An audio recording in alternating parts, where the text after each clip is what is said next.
Hello guys, welcome to our YouTube channel, and today we are going to learn how to log into our University of South Florida account.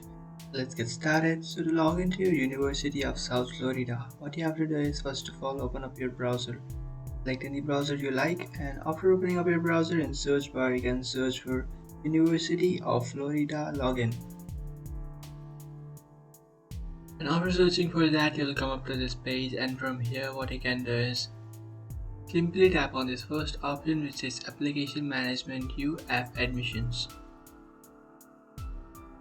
And from here, if you want to log into your University of South Florida account, what you can do is just simply tap on this option which is Login. And after tapping on that, now what you can do is just enter your email address and account's password. After entering your account's password and email address, what you can do is just tap on Login. And after tapping on Login, you'll successfully log into your account.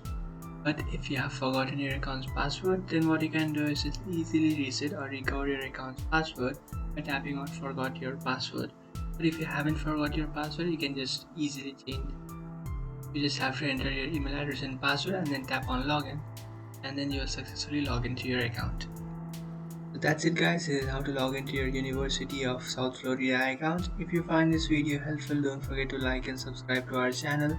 If you have any doubts, feel free to comment below. Thanks for watching.